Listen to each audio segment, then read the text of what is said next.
Support for your public radio station comes from our members and from City of Rochester presenting Flower Fest, a one-night celebration of Rochester's symbol, the Flower City Mark, with an artist market, a film screening, and a drone light show over High Falls, June 6th from 6 to 10 on the Pont de Rennes Bridge. All are welcome, cityofrochester.gov. And the Garden Factory, serving the Rochester community since 1974, offering a variety of vegetables, perennials, and nursery stock for spring planting. Located on Buffalo Road in Gates, more at gardenfactoryny.com. From WXXI News, this is Connections. I'm Evan Dawson. Our connection this hour was made in acts of heroism in San Diego, after two teenage shooters attacked a mosque earlier this week, and 3 men stepped up to stop them. The teens were 17 and 18 years old, and they were apparently trying to kill as many Muslims as possible. That's according to both their own writings and to police who are investigating the case. And they attacked at a time when there were 140 children inside the mosque. I'll say that again. They were trying to kill children. They ran into resistance before they could do more harm.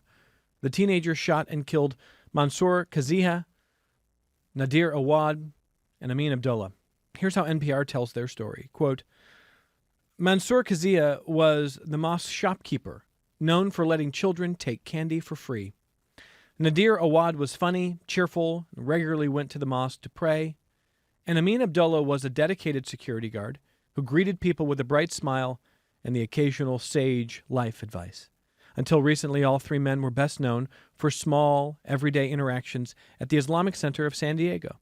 But after the harrowing attack on Monday, they are now remembered for their larger-than-life acts of courage, which cost them their lives, but prevented 2 gunmen from coming into contact with the children and staff who were inside the mosque. End quote.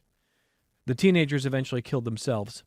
In their manifesto, the San Diego shooters both frequently refer to the man who shot and killed 51 people at 2 mosques in Christchurch in New Zealand back in 2019. According to The Guardian, the shooters expressed hatred for Muslim and Jewish people, for black people, the LGBTQ+ community, and women in particular. At a press conference on Tuesday, Mark Remley, special agent in charge of the FBI's San Diego field office, described the 2 shooting suspects as teenagers who shared a broad hatred toward different races and different religious groups. According to its annual report published this year, the Council on American Islamic Relations, CAIR, sometimes called CARE, that's the civil rights and advocacy group, they received 8,683 complaints of anti-Muslim bias nationwide last year. That is the most it has recorded since it started reporting 30 years ago. The San Diego Islamic Center increased its security and began arming its officers after the 2019 attack in New Zealand, and Abdullah, who was killed on Monday, was among the new guards who joined after the New Zealand attack. This hour, a conversation with leaders in the local Islamic community, and let me welcome our guests. In studio is Dr. Abu Saeed Islam, who's the former president of the Islamic Center of Rochester.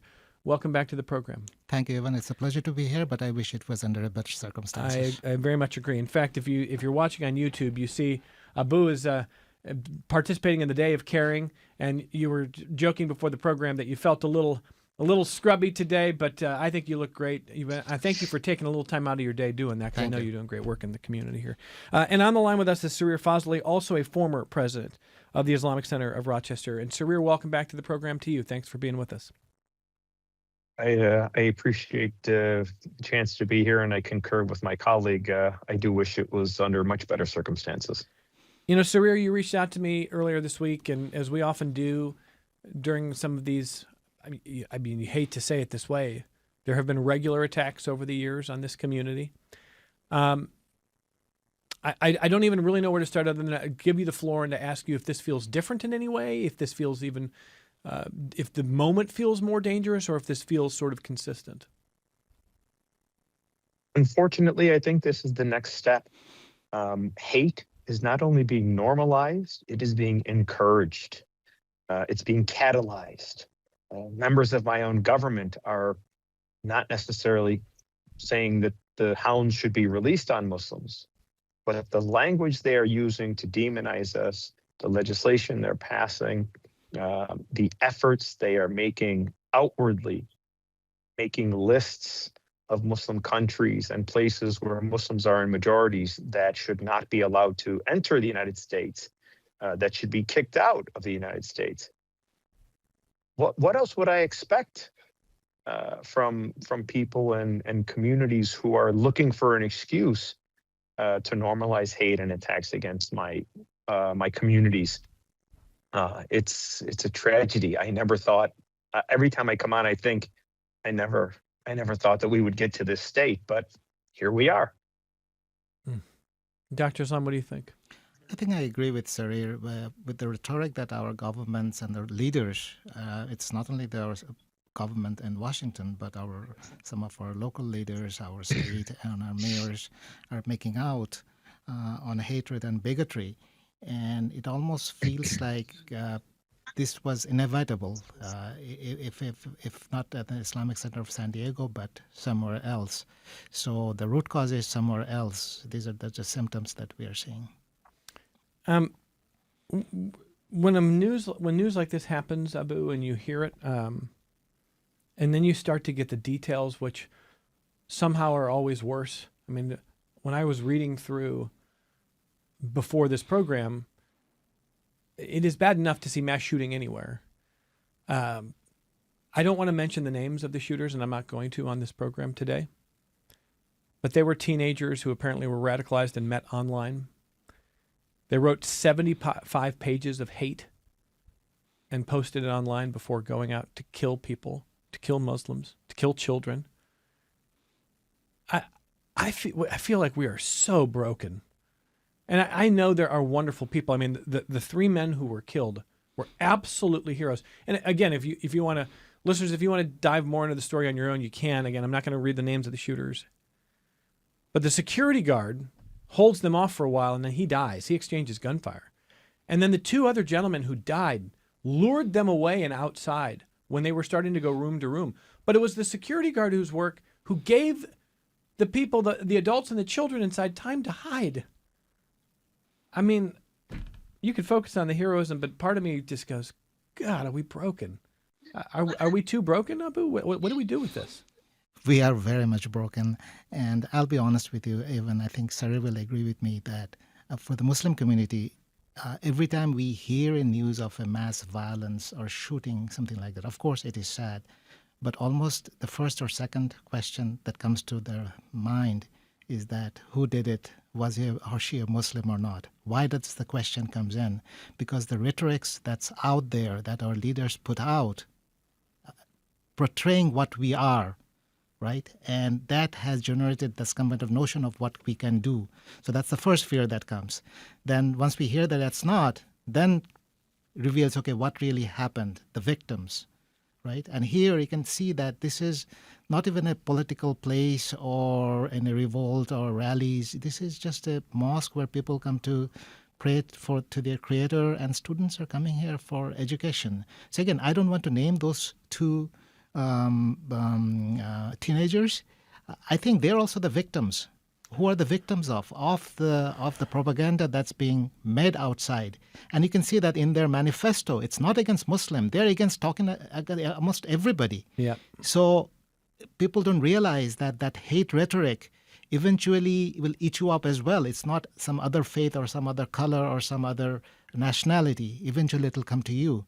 And these are the examples of that. It is true that their manifesto was seething with hate for just about anyone who wasn't exactly like them. Right. But they chose the mosque. Yes. And they are dead. We will not find out exactly why they chose this mosque on this moment of this day. But I want to ask Sareer if he can respond to some of what Abu was just talking about there, because I think there is grace and empathy when Dr. Islam, Sareer, says that in a sense, the teenagers are also victims. They've perpetrated one of the most heinous gun violence attacks in this country, but they presumably did not come out of the womb looking to do this. So, I mean, do you find it in yourself to agree with that in a sense they were victims? I was having a conversation with my daughter just last night, and we were discussing things on how things are learned whether you're born a Christian, Jew, Muslim, whatever. That's what you're taught. That's what you're encouraged to believe. And that's how you grow. And you sometimes don't know what else is going on or being taught outside. You have to have some of your own curiosity and love of learning to learn about other people. These two are, like Dr. Islam said, they are one of millions of victims who are falling prey to whatever teaching is going on, however the teaching is being administered, wherever these young people, old people, whatever they are going to find this kind of stuff. They get deep into the dark hole, and then they can't get out, and they don't realize what's right and what's wrong. And frankly, I don't think they have even the ability to reach out to anybody on the outside and ask questions. Even if you want to hate me, you are welcome to hate me, no problem. Getting to the point of carrying loaded guns, shooting in a mosque, and then realizing that this was wrong, and then putting the gun to yourself if that hate takes you and your colleagues, also who you share these beliefs with, it is never going to end. We have, as you said, Evan, it has gotten so bad that even those who might be, however you define reasonable, are out there that could counsel us or guide us or what have you. You're seeing them, you're seeing the people who are catalyzing this kind of stuff are front page news. They have every camera on them. They're being encouraged to spit out hate and speak hate. If I'm ignorant, what am I to believe except what I'm hearing from these people who are on TV and who are leaders? I couldn't agree more with Dr. Islam when it comes to that. They don't know any better. It's also it's a community, Sareer. I mean, we don't like to think of it this way, but it is. Whether it's an online community, whether it is in person, groups that foment and spread and believe that it is important to hate are still a form of community for most often young men who don't have community otherwise. And that by now has started to feel like a cliche, but it is true that, I think it is undeniably true that people need to feel connected to something. People need to feel like they belong to something, that they are a part of something. And when our neighborhoods are more sort of closed off, when we know fewer of our neighbors, when we don't attend services, this is not me like, banging the drum for organized religion. People can do that or not, but when fewer people have that to go to, when we're less involved with PTAs in school, if you feel like the world is a foreign place to you at all times, that you are disconnected from it, that you don't have much future, and then you find people online or in person who tell you, yeah, that you've been victimized, but I got you. I got your back. I care about you. Here's what we can do about it. Sareer, isn't it human to want to belong to something? Evan, 1 week ago, exactly a week ago today, Buffalo had a remembrance for one of the most painful episodes in its history, and that was the targeted shooting of African Americans at the Tops Market on the east side of the city. And I remember I was in Buffalo actually a week ago, and just to experience being home at a time when every media outlet, every radio station, the newspapers were reminding people of what happened and how horrible and disgraceful it was. Everybody wants to belong to something. I get it. You have to have a community. You should have a community. I'm still looking for that community that would find a way to get to people and pull them out of the abyss that they are in. I want someone to be able to sit down with the worst of the worst, have a conversation about economy, jobs, education, etc., and be able to ask, what is it that you've lost because of Muslims, Jews, African Americans, LGBTQ, whatever it is that you are hating on? I want to hear it so that I can at least try to have a conversation with you about it. Belonging, we talk about talking into the wind tunnel all the time. You're preaching to the choir. We're begging for people to come outside that choir and talk and complain if that's what it is. Let's just not have it come to a point where we have dead bodies in houses of worship. Yeah. I think we've seen enough of that.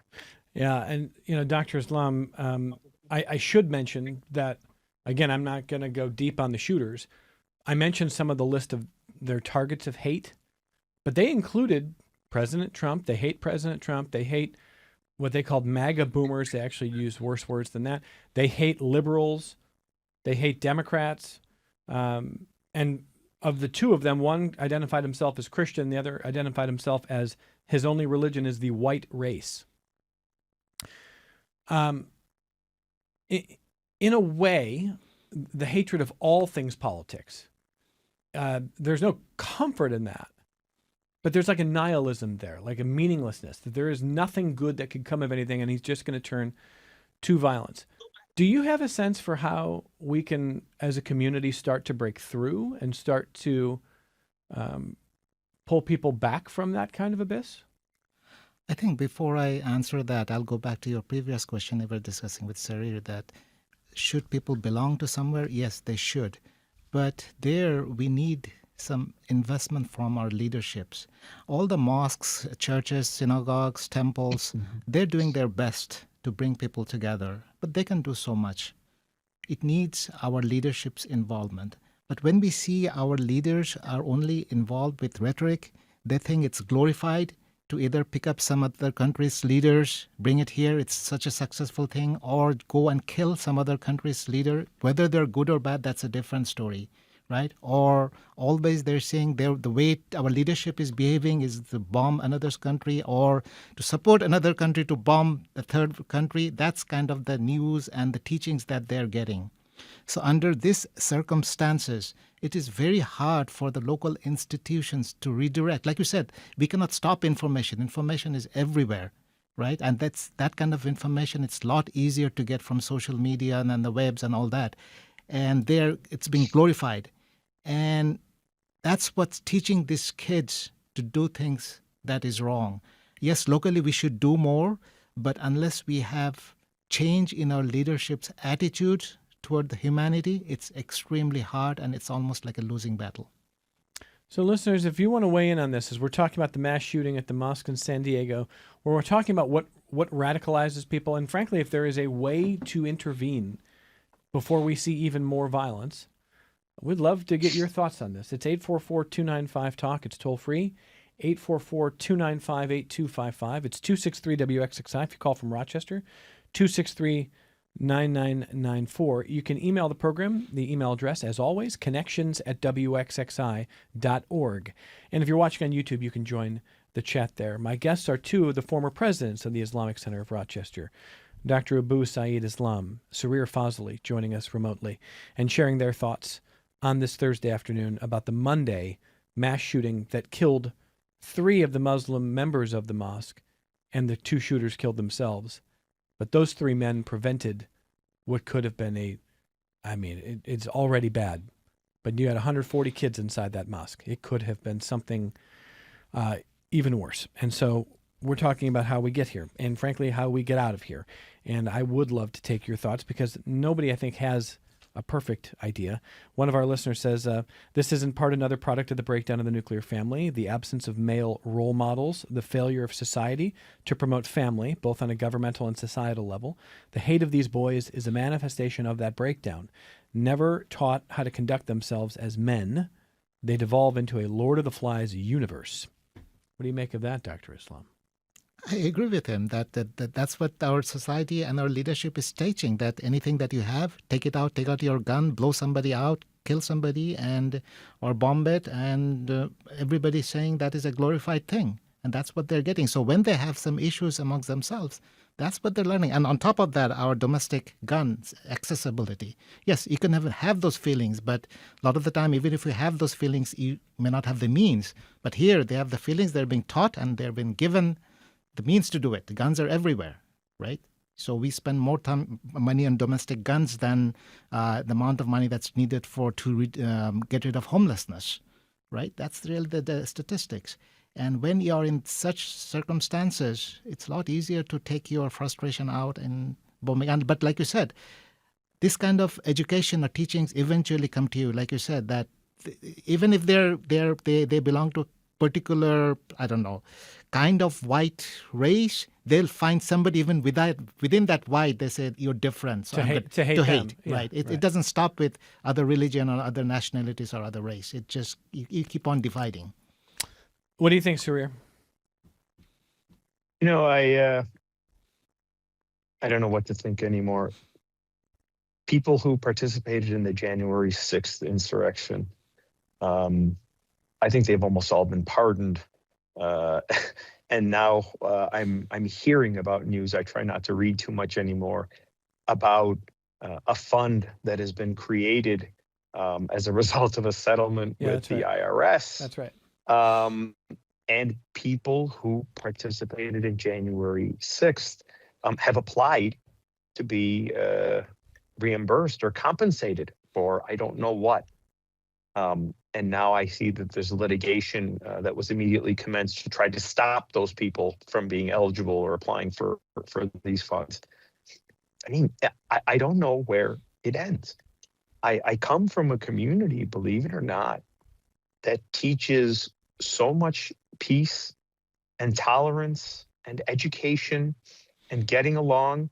I hate to quote because sometimes I make mistakes on it, but our prophet, peace be upon him, said how kind and loving we had to be to our neighbors, such that the companions that he had were afraid that they were going to have to basically, that the neighbors would inherit from them if and when they passed away. That was the amount of kindness that we are commanded to show to our neighbors. And I'm not talking about friends and family. I'm just talking about people that live within our community. And how do I have that teaching and then have 3 bodies in a mosque when it could have been, 50 times that? I can't, I'm having a very hard time wrapping my hands around that. You talk about Lord of the Flies. It is a battle. It's becoming a battle royal, and that is not being stopped or taught it to the opposite. It is literally being encouraged, and your inability to really encourage civil behavior and discourse and dialogue, as Dr. Islam said, it's gone right out the window. I will say to the audience member who talked about the breakdown of the family and the lack of male role models, I think all the time about what signals are being sent to teenagers. I have a 14-year-old son, and we talk very openly about what is out there and the hateful voices that are out there that are gaining traction. It is not easy to do because it used to be that we didn't have such a divided media world. So now young boys are growing up listening to different podcasts than young girls are. And, parents and their kids are not watching the same shows, and we don't have a lot of shared experience. But that, as much as that divides us, that leads us to not even really be able to relate or know who kids are gravitating towards. Sometimes it's a total surprise. The last few years, like the Nick Fuentes stuff, it's been a total surprise to people. And now it's a little more mainstream. But, that was millions of people following, mostly young men, before a lot of even those kids' parents realized, like, who are you listening to? Like, what are they saying? So I try to just do my best to ask and to talk and to not wait for him to discover some of the hateful stuff from his peers, but to say, hey, this is out there, and here's why this is not the path to go down. And I do think the emailer who says, Dr. Islam, boys and young men need strong male role models. I think that's true. And they don't find it in their community, in their households, in their mosques, in their churches, wherever. They will find it online. There are plenty online who pose as strong men, whatever strength means to you. So, but isn't it hard for us as we get older? It's hard to kind of hang in there with the technological changes where kids are going. Yes, I mean, of course, we cannot keep track of all those sources that are out there. But I think one responsibility that we can never avoid is ourselves. Look, I mean, even if I take all the political rhetorics out, some of the role models, whether they're in the sports or in the media, they don't give proper guidance to the children as well. So we as a parents, we do have certain responsibilities at home to show and be an example for them. That actually they do listen and they do watch, even though they won't agree.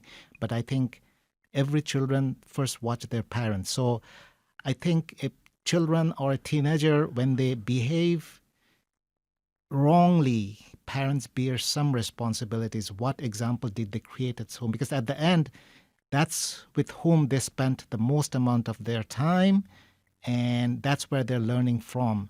And even they cannot stop the wrong information from outside, but if they see the right example inside, they have some radar. But without that, they have no guidance whatsoever. Let me grab a phone call from Don in East Rochester, who's been waiting to jump in. Hey, Don, go ahead. Good afternoon. Thank you for taking my call. The common thread through all of this, the New Zealand shootings, the shootings in Buffalo, the shootings at this mosque in San Diego, the common thing running through them all is the Internet. The Internet needs to be controlled. WXXI, Channel 8, Channel 10, Channel 13 would not be able to espouse anti-Muslim rhetoric over the air because they would have their licenses revoked. The FCC regulates them. The Internet needs to be regulated by something like the FCC, and if they resist regulation, take them over. They have no more right to be in private hands than anything else. They either need to be regulated, and if they refuse to be regulated or resist regulation, they need to be taken over. But something needs to be done with the Internet. Don, I appreciate it. I'm going to send this over to the lawyer on the panel here. This is Sareer Fazili. Because, Sareer, my intuition is always to go toward freedom of speech and expression, and to be very careful about punishing, trying to censor, etc.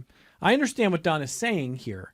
I don't know how successful we can be in truly sort of expunging all hateful stuff from the internet, especially because the line that I would draw might not be the same line that you would draw, Sareer, like in terms of hateful comments, or is this violent? Is this hate? Is it hate? Is it violence? So, but go ahead. Yeah. There's laws on the books. The federal laws are that the internet is basically is not. It's a space that is created, but it's unregulated, uncontrolled. So no matter what gets published on my website or yours or what have you, it's up to us. I mean, in fact, to the caller's point, he has obviously great intentions. The problem is there is no regulatory power that can stop and start every time there's something is said. I do have a right to espouse my views, and if I want to hate on Muslims, I can say I don't like these guys, I don't believe in what they do or what they say, etc. That's fine. We have that every day, and those are, that's just discourse. When it gets to the level that we're talking about, where people resort to violence, this kind of cold, targeted, calculated thing, I don't think it's something where I can support regulating the internet to that extent. But as Dr. Islam said, it does start at home. And I am famously known in my family as the rage baiter, because I will say things, I will do things, I will make certain actions, and my children, my nieces, nephews will be horrified, and it starts a conversation. And they're a lot smarter than I am, and they know what I'm doing. But it gets us talking about, hey, did you see this? Did you say that? Dad, you're not allowed to say this. You're not. I said, well, I just did. What's going to happen to me? And off we go. And we are engaged in topics of conversation, not even over dinner. We're lucky if we eat dinner together anymore. But in every chance that we get, in car rides and in the grocery store, even on what we are seeing and what we're hearing and what we should and shouldn't be doing.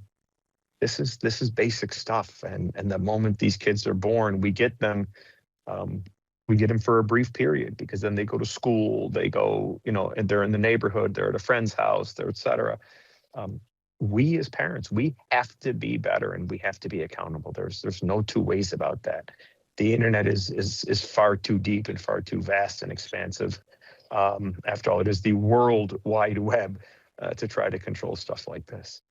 Dr. Islam? Yes, I mean, that's from the legal perspective, but even from the technology perspective, even me being an engineer and working on the research and AI and all that, the way internet is created, it cannot be controlled or regulated. It's you can try, and we are answering the same question about AI, right? Can it be regulated or controlled? It's just not possible. Rather, we need to increase our education on how to use responsible use of internet, responsible use of AI, and even for theory, academic purpose, if I say that they can be regulated, question is, who can regulate it? Can you trust our government? What is FCC has done recently for, if you look at the example of talk show hosts, or if you make fun of or comedy of the government, you basically, that person is fired or shut down this program. That's what FCC is doing. So is there a body out there that you can trust who can regulate? Because they might regulate for their own personal benefit rather than the benefit of the people. So it's a noble ambition, but it's both legal and technology perspective. It's not practical. And then who do you hand it over to? That body is not there anymore. After we come back from our only break, we've got some comments from the YouTube audience that I will read through and share with our guests. And we continue to invite your feedback on Rochester's Public Square. This is Connections. I'm Evan Dawson. We're back in a moment. Support for your public radio station comes from our members and from Mary Cariola Center, supporting residents to become active members of the community, from developing life skills to gaining independence. Mary Cariola Center, transforming lives of people with disabilities. More online at marycariola.org. And the Rochester Philharmonic Orchestra, concluding the season with Carmina Burana. Joined by the Rochester Oratorio Society and Bach Children's Chorus of Rochester, music director Andreas Delfs leads the orchestra in this spectacle of fate, fortune, and rhythm, May 30th and 31st. rpo.org. This is Connections. I'm Evan Dawson. A viewer on YouTube, on the WXXI News YouTube page, says, in regards to how do you stem the tide of violence and hate violence? This viewer says, a change in the rhetoric, actions, and acceptance of corruption by our leadership would be a start. I presume they're talking about straight to the White House there. And I wonder if, Sareer, you want to start. Do you think the actions of our political leadership have made things more dangerous? I think dangerous is an understatement. We're seeing that their language is so bad that now we have the fatal results. I can't remember, at least when I was growing up, where politicians would openly speak ill of any group, that too faith-based. It's unheard of. People now, as Dr. Islam said, not just domestically across our country, but internationally, they are championing hanging Muslims and Palestinians for no reason, ethnically cleansing them, wiping them off of their lands, removing them, etc. This is the recipe, really for a bigger disaster than we're seeing. There is no limit to what people will say for clicks or likes or for votes. And it's happening in Tennessee, it's happening in Florida, it's happening in Texas. I'm at a loss for ways to try to control it.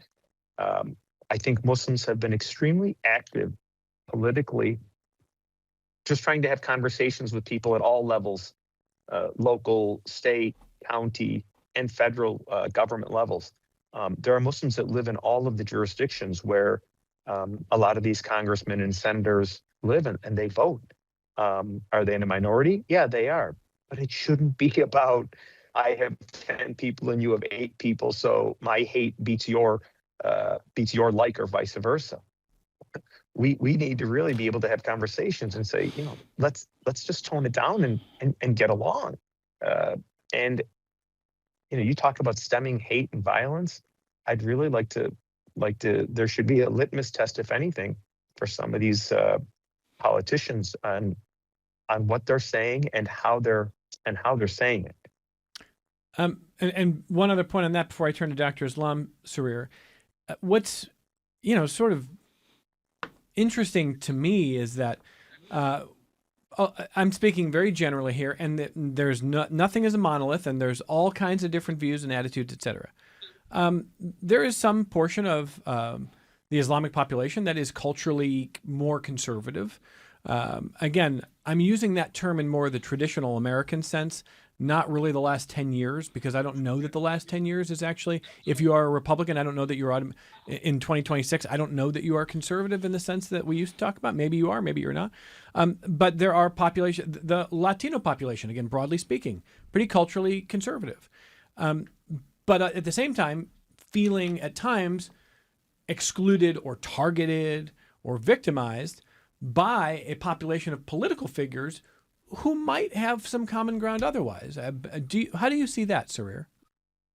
There's no doubt about it. I mean, one thing I don't like using is that word, those are words, liberal, conservative, because I may be doing something that you don't do, and I may be more liberal than you, or I may be more conservative than you. Those are very loosey-goosey. And in my community especially, I try to avoid that, because my lack of worship or my extra worship or behavior doesn't mean I'm better or worse. Yes, the reality is there are Muslims who are, anti abortion. They will say our teachings are that this is not allowed. End of discussion. They will say we are anti LGBTQ lifestyles, and no matter what, we don't agree and we don't want to hear about it. We are anti so many different things that people may consider to be quote unquote liberal. And yet, even if you and I swim in that same pool of so-called conservatism, there are Muslims who are walking around with hijabs, with long abayas and robes, and their cultural and, we would say appropriate attire, conservative or otherwise, and we become targets. And there is no bridging that gap, unfortunately, because no matter how many times you and I agree, if you feel that I am going, I say, Evan, I have to go pray or I have to fast. Oh my God, wow, you must be really one of those, radical Muslims. Next thing I know, I'm out. Even though you and I agree on some other things. There's no, there's no four corners or border that we can draw that keeps us that keeps us within a certain boundary, and we are facing all of these things from all sides, unfortunately. Dr. Islam, the commenter on YouTube said a change in the rhetoric, actions, and acceptance of corruption by our political leadership would be a start here. What do you think? I agree with that, but one thing, we talk a lot about rhetoric, and yes, our current administration maybe is extreme on rhetoric, but I don't think it started here. It's not a current administration or current political leaderships. It's a systemic problem. If you look at history, you don't have to go too far. Look at the first Gulf War, the second Gulf War, the Afghan occupation or invasion or whatever you call it, right? So Sareer just talked about genocide in Palestine. We are invading or doing whatever we are doing, who knows, in Iran, right? All of this has been failed attempts.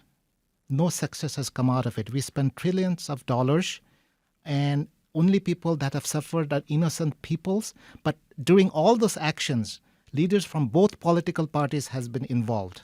It's not only one president and one political party. And each time they were taking those actions, they used rhetoric domestically to normalize that. Yes, it's okay. It's okay to do that. That's the right thing. That's for our safety. But in doing so, they have killed hundreds of thousands of people overseas, and they've changed the morality of the people locally. So that action that they have taken, and the rhetoric follows the action, it's a responsibility of all the political parties and the government that has come over the last few decades, and they have to take it. And that tide has to change. We have to take that resources that we're using for vilifying other countries, other races. Yes, there are bad people, countries out there, but we cannot be bombing the solution out of that. We have to use that resource domestically for education for our social structures, our education, our healthcare, our homelessness. That's where you will start seeing the solutions. But we are going in the wrong direction right now. Another YouTube comment, I'll start with Dr. Islam on this, says, why do we think these things may be a result of lack of male authority? Isn't that a way to blame women instead of men? It seems to me a lot of male authorities teach racism and violence. Divide and conquer is a common tactic of authoritarians. I just want to, before I send it over to our guests, I mean, I talked a little bit about, trying to parent a 14-year-old male, and I'll say this is not a veiled attempt to blame women at all. Not from the guests that I'm listening to, and certainly not from me. In fact, the world's filled with complex problems. You can't distill it. Well, who's the problem? Is it men or women? But the boys are really struggling. The teenagers are struggling. The recent college grads, the 20-somethings. And this is not blaming the women at all. This is saying, this has been studied very, very carefully over the decades.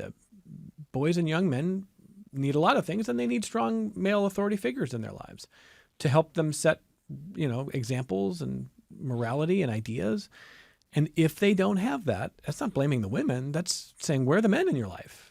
Like, where do you have an active father? Do you have an involved father? Do you have people in your community? Do you have neighbors? Do you have people at your church or mosque or temple or elsewhere? And that's certainly, I think, was the intention there. So no, it wasn't a way to blame women. But this person goes on to say, it seems to me a lot of male authorities teach racism and violence. Divide and conquer is a common tactic of authoritarians. I think you made the point earlier, Abu, that even for white supremacists, they will find reasons to hate other white people eventually, right? Right. Because we will keep dividing. Yes, that's the nature of the beast. That even if you get rid of everything else, that's why I don't personally like those terms that whether Islamophobia or anti-Semitism. This all comes from prejudicism. As soon as you have this notion in your mind that I can be better than something else, whatever that something else is, you will define that something else, and that could be your twin brother at some point of your life. If you keep on dividing that. So in our education system and our upbringing, that's something that needs to be instilled, that reducing the prejudicism. But you don't think that someone could be Islamophobic but not anti-Semitic, or anti-Semitic but not Islamophobic? I think there could be, but I think the root cause is still prejudicism. Once they have their idea that one group could be better than the other, or I can be better than somebody else, then they will home into whether any one of those things, because either they're exposed to one of those communities or ideologies, but I think the root cause is still in their mind prejudicism. Okay, anything to add there, Sareer? Every community that you hear about, read about, whether they're in houses of worship or in the city or wherever, they are screaming for male role models, whether they're after-school activity. You have teachers in the city school district who are spending extra time after school, coaches, mentors, you name it. It's not because Evan Dawson said it. It's because every community in our towns and cities are screaming for reasonable male leadership, heads of households, not because they're the boss, because they can set an example for their son.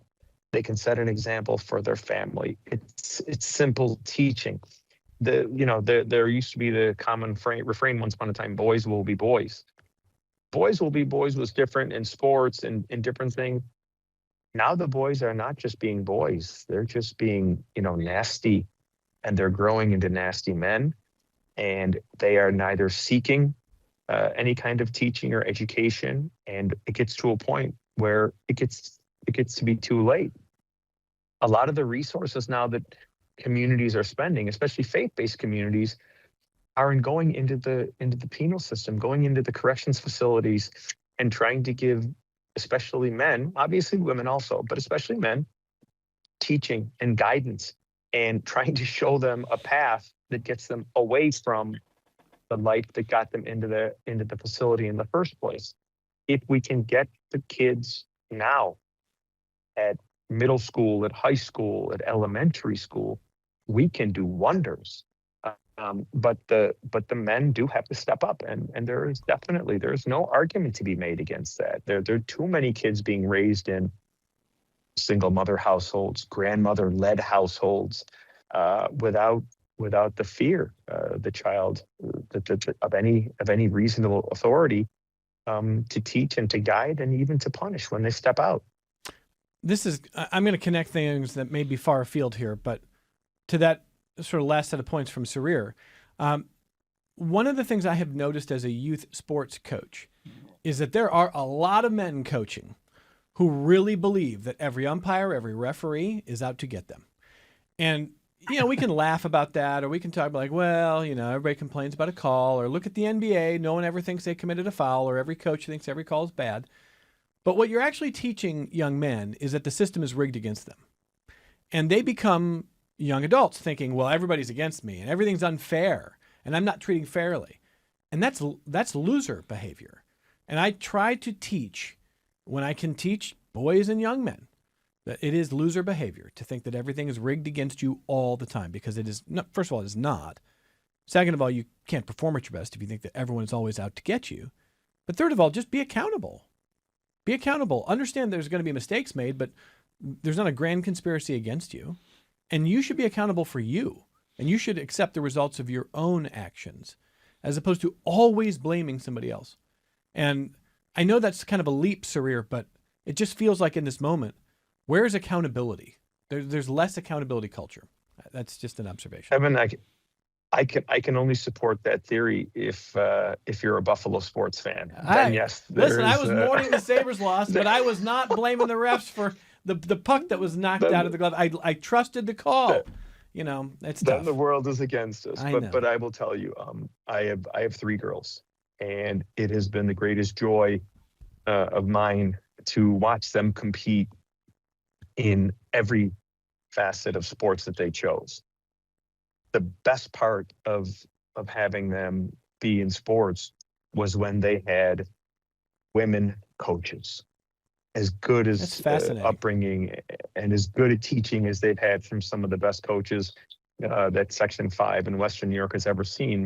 Male coaches, obviously. But to see women lead my daughters, give them confidence, teach them right from wrong on the field, sportsmanship, dedication, etc. They do it, much better. What kid listens to their parents? Very few. But when the coach says it, it's different. And for a woman to teach a young woman how to do, what to do, how to react, it's priceless. And maybe it is in the chromosomes, the difference. But I don't think anybody has ever told my kid, any of my daughters, hey, the refs were against us, or they had it in for us, or whatever. They complain about calls. They yell and scream at the kids, but not quite like what we're seeing. They are responsible and accountable, and they have to be more so. That's interesting. Let's close with this. I'll kick this over to Abu. Kate in Rochester says, can you please say a little bit more about the men who were killed? I don't have a ton more information, Kate. I read at the outset, at the mosque shooting on Monday in San Diego, Mansour Kaziha, Nadir Awad, Amin Abdullah were all killed, and they knew that the children inside that mosque were in grave danger. They lured the shooters outside. They gave the people inside time to hide. They lost their lives, not running from gunfire, but running toward the danger. And they are undoubtedly the reason that more people have not died in the shooting here. But I suspect, Abu, every mosque has these characters who you've known for years and known for decades, and the children have stories. And I mean, every individual, sometimes we talk about statistics. How many people died? 3, 5, 10. Every one of those is an individual with a family. Every one of those is a human being. Yes, they are. But the funny thing is, even I'm sure that every house of worship have people like that. But most of the time, you don't know them till something like this happens. You don't know that they were doing that. And another sad part, or of this story that had happened is that, this is month of Jilhaj in Muslim calendar. Our Hajj is coming in 7 days. And these 10 days are the most holy days of the entire year, according to the teachings of our Prophet. And he said that any good deeds in this month is better than anything else than any other month. And his companions asked that, is it even more better, more rewarding than striving for the sake of Allah? That is jihad, that is not holy war, that is you're doing something good, you're sacrificing yourself for something good. He said, yes, any good deeds, whether charity or anything. Only thing that's better is if you wake up in the morning, go out, and you lose your everything, your life, your wealth, for doing something good. That is the highest sacrifice. This thing happened on the first day of this 10 days. And the guard who saved the people and the other two gentlemen were trying to direct the shooter from the students. Absolutely. That's how they died. Incredible. Kate, thank you for that email, and thank you for that reminder. We should always put a name to the victims: Mansour Kazi, Nadir Awad, Amin Abdullah. Very clearly amazing community members and courageous individuals. Thank you very much to our guests this hour, Dr. Abu Saeed Islam, former president of the Islamic Center of Rochester. Thank you for sharing some of your day with us here. We appreciate it. Thank you for the invitation. Sareer Fazili, former president as well of the Islamic Center, and on the road, joining us remotely and generous to do so. Sareer, thank you for the time as always. It's always a pleasure to talk to you, Evan. We got more connections coming up in a moment.